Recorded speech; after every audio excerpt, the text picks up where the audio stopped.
বন্ধুরা, তোমরা সবাই কেমন আছো? আশা করছি ভালো আছো। আমিও খুব ভালো আছি। Welcome to Bengali blogger Sonali. Welcome আর একটা নতুন ভিডিও নিয়ে। আজ সকাল সকালে রান্নাঘরে ঢুকে গেছি রান্না করতে। তাড়াতাড়ি রান্না করে নেবো। প্রচুর মেঘ খুব করেছে, আবার কারেন্ট যদি না থাকে অসুবিধায় পড়ে যায়। ওই জন্য সকাল সকালে রান্নাটা আগে সেরে নেব। তা আজকে কী কী রান্না করছি তোমাদের একসাথে দেখিয়ে দিই। পটলের তেল ঝাল চচ্চড়ি করে নিয়েছি। আর এখানে দেখো ডিমের ঝোলের জন্য আলু কেটে নিয়েছি দুটো তিনটে। আর এখানে পেঁয়াজ রসুন বেটে নিয়েছি। আর এখানে দেখো বর্ষা মানেই খারকোল। খারকোল খেলে কিন্তু গা হাত পা ব্যথাও কিন্তু কমে। ওই জন্য আমি খারকোল বাটা খেতে দুর্দান্ত ভালো লাগে। এইটুকু দিয়ে অনেকটা ভাত খাওয়া যায়, তাই খারকোল নিয়ে এসেছিলাম সেদিনে। খারকোলটা বেটে নিয়েছি রসুন, সর্ষে আর একটু নুন আর একটু কালো জিরে দিয়ে ভালো করে বেটে নিয়েছি।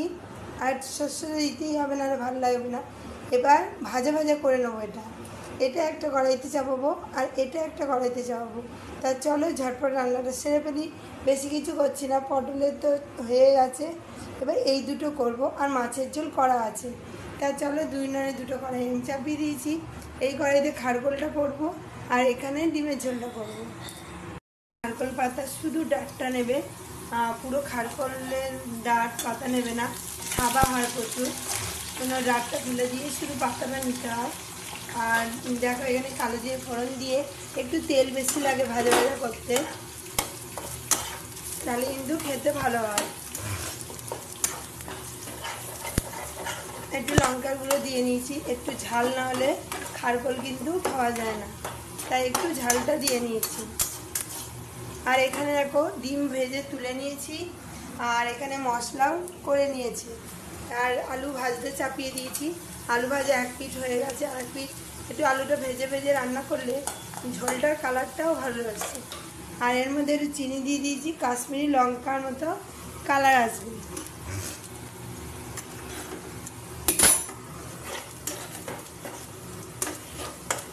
দেখছি কত সুন্দর ভাজা ভাজা হয়ে গেছে।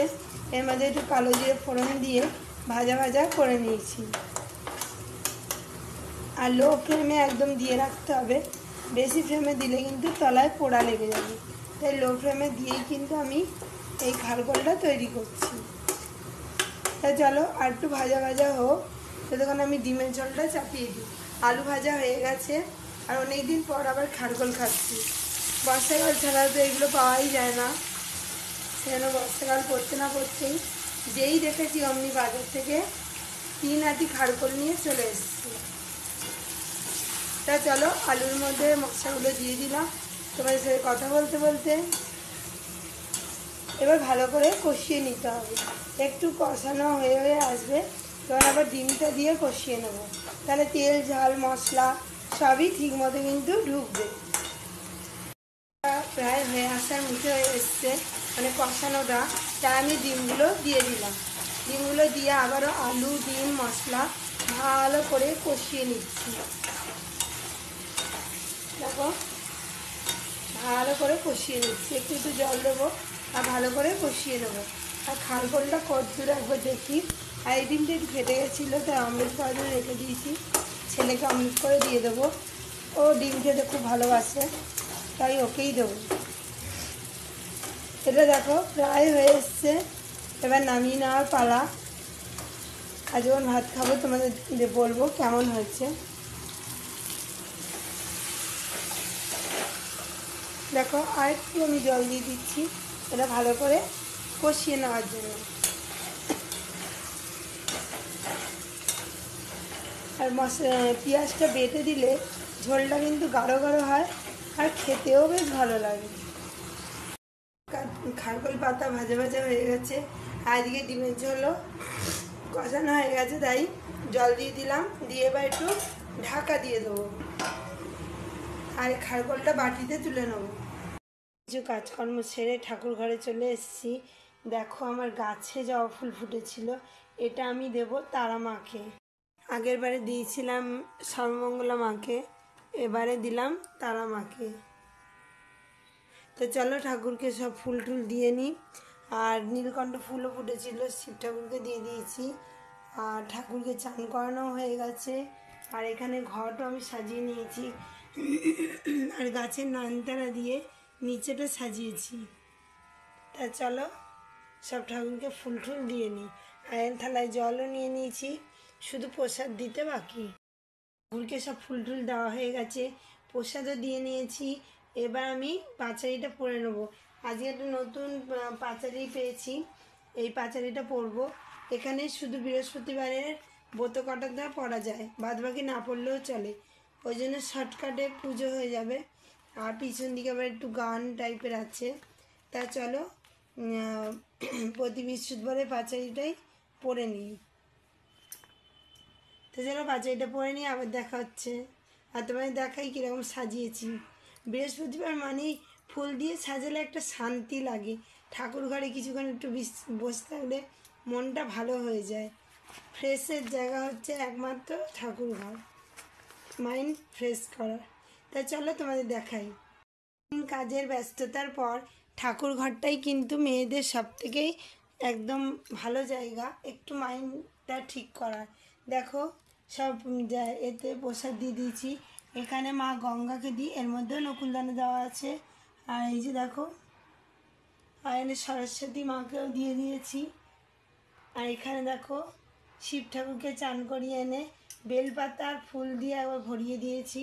সব দিয়ে দিয়েছি সব জায়গায়, উপরেও দিয়েছি সব ঠাকুরকে, আর নিচেও দিয়েছি। আর তারা মাকে তো গাছের ফুলটা দিয়ে দিয়েছি। তা চলো বেশ কিছুক্ষণ একটু শান্তি নিই আর একটু পাঁচারিটা পরে নিই, তারপর তোমাদের সাথে। আর দ্বিতীয় দিন মেলায় গিয়ে কী কী কিনলাম সেটাও তোমাদের দেখাবো, মেয়ে আর আমি কী কী কিনেছি। তা চলো ঠাকুর ঘর থেকে বেরোই, তারপরে তোমাদের সব দেখাচ্ছি। এসে ভাত নিয়ে চলে এসেছি বন্ধুরা, আর ভাতটা খেয়ে নেবো। গ্যাসের উপরে রেখেছি, জায়গায় নিয়ে যাব, একটু ব্যালকনিতে বসে খাবো। এখানে নিয়ে নিয়েছি খারকোল, যেটা আমার খুব পছন্দের, আর এটা ডিমের কুসুম, ছেলে খায় না। আর এখানে নিয়েছি পটল চচ্চড়ি, আর এইখানে নিয়েছি মাছের ঝোল, আর দুটো লেবু। তা চলো বন্ধুরা খাওয়া দাওয়া সেরে নিই। আর এই খারকোল পাতা কিন্তু খেতে দারুণ হয়েছে, আমার মেয়ে চেয়ে চেয়ে খাচ্ছে, এত ভালো হয়েছে। তা চলো খাওয়া দাওয়া করে আবার আসছি। দেখো বন্ধুরা দ্বিতীয়বার আবার মেলায় গেছিলাম। কি কি এনেছি, একটা কিউট ব্যাগ কিনেছি। আর ব্যাগগুলো সব ছিঁড়ে গেছে না, একটাই ব্যাগ কিনলাম। আর দেখো কত রকমের কানের কালেকশান, আমার কানের কালেকশান করতে খুব ভালো লাগে। দেখো এইখানে হচ্ছে কাটা ক্লিপ নানা রকমের এনেছি। আর এইখানে দেখো দুটো কিউট কিউট কাটা ক্লিপ কিনেছি। এই দেখো কানের একটা ছোট্ট আংটি, কানেরগুলো কেমন হয়েছে তোমরা কমেন্টে জানাবে। দেখো এটা একটা নতুন ধরনের কানের, এটাও তাই, এটা গোটাটাই পাথর বসানো। আর এইটা দেখো কত সুন্দর লাগছে, এটা লাল শাড়ির সঙ্গে দারুণ লাগবে। আর দেখো দুটো নেল পালিশ, একটা সিঁদুর। আগের দিনে দেখালাম কি কি এনেছি। আর এটা দ্বিতীয়বার মেলায় গেছি, এখন অনেক দিন আছে মেলা। তা কেমন হয়েছে তোমরা কমেন্টে কিন্তু অবশ্যই জানাতে ভুলবেন না। ভিডিও আমি এখানেই রাখছি। আমার ভিডিও যদি ভালো লেগে থাকে অবশ্যই চ্যানেল সাবস্ক্রাইব করবেন, লাইক কমেন্ট শেয়ার করতে ভুলবেন না। আর কেমন কেমন জিনিস হলো মেলায় তা অবশ্যই কিন্তু কমেন্টে জানাতে ভুলবেন না। বাই বন্ধুরা, আবার নতুন ভিডিও নিয়ে খুব শীঘ্রই আসছি। ততক্ষণ সুস্থ থাকবেন, ভালো থাকবেন, সবাইকে ভালো রাখবেন। বাই।